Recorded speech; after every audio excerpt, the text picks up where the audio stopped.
लालच का फल शिक्षाप्रद कहानी।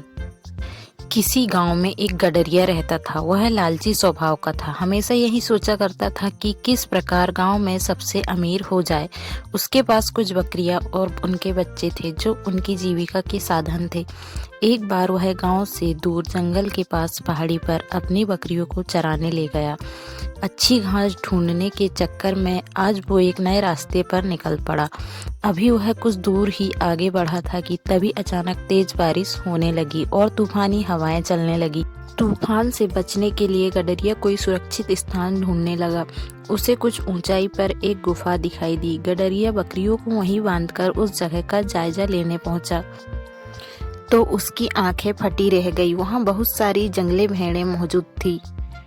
मोटी तगड़ी भेड़ों को देखकर गडरिया को लालच आ गया। उसने सोचा कि अगर ये भेड़ें मेरी हो जाए तो मैं गांव में सबसे अमीर हो जाऊंगा। इतनी अच्छी और इतनी ज़्यादा भेड़ें तो आसपास कोई गांव में किसी के पास नहीं है। उसने मन ही मन सोचा कि मौका अच्छा है, मैं कुछ ही देर में इन्हें बहला फुसलाकर अपना बना लूंगा, फिर उन्हें साथ लेकर गाँव चला जाऊंगा। यही सोचते हुए वह वापस नीचे उतरा। बारिश में भीगती अपनी दुबली पतली कमजोर बकरियों को देखकर उसने सोचा कि अब जब मेरे पास इतनी सारी हट्टी कट्टी भेड़ें हैं तो मुझे इन बकरियों की क्या ज़रूरत। उसने फौरन बकरियों को खोल दिया और बारिश में भीगने की परवाह किए बगैर कुछ रस्सियों की मदद से घास का एक बड़ा गट्ठर तैयार कर लिया। गट्ठर लेकर वह एक बार फिर गुफा में पहुंचा और काफ़ी देर तक उन भेड़ों को अपने हाथ से हरी भरी घास खिलाता रहा। जब तूफान थम गया तो बाहर निकला। उसने देखा कि उसकी सारी बकरियां उस स्थान से कहीं और जा चुकी थी। गडरिया को इन बकरियों के जाने का कोई अफसोस नहीं था, बल्कि वह खुश था कि आज उसे मुफ्त में एक साथ इतनी अच्छी भेड़ें मिल गई हैं। यही सोचते सोचते वह वापस गुफा की ओर मुड़ा।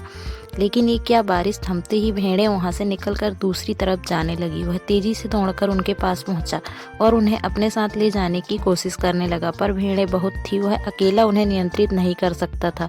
कुछ ही देर में सारी भेड़ें उसकी आंखों से ओझल हो गई। यह सब देखकर गडरिया को गुस्सा आ गया। उसने चिल्लाकर बोला, तुम्हारे लिए मैंने अपनी बकरियों को बारिश में बाहर छोड़ दिया, इतनी मेहनत से घास काटकर खिलाई और तुम सब मुझे छोड़कर चली गई। सचमुच कितनी स्वार्थी हो तुम सब। गडरिया बेदहयास होकर बैठ गया। गुस्सा शांत होने पर उसे समझ आ गया कि दरअसल स्वार्थी वो भेड़ें नहीं बल्कि वो खुद है, जिसने भेड़ों की लालच में आकर अपनी बकरियों को भी खो दी। सीख, लोभ का फल नामक यह कहानी हमें यह सिखाती है कि जो व्यक्ति स्वार्थ और लोभ में फंसकर अपनों का साथ छोड़ता है उसका कोई अपना नहीं बनता और अंत में उसे पछताना ही पड़ता है। कितनी आसान थी जिंदगी तेरी राह, मुश्किलें हम खुद खरीदते हैं और कुछ मिल जाए तो अच्छा होता है। बहुत पा लेने पर भी यही सोचते हैं।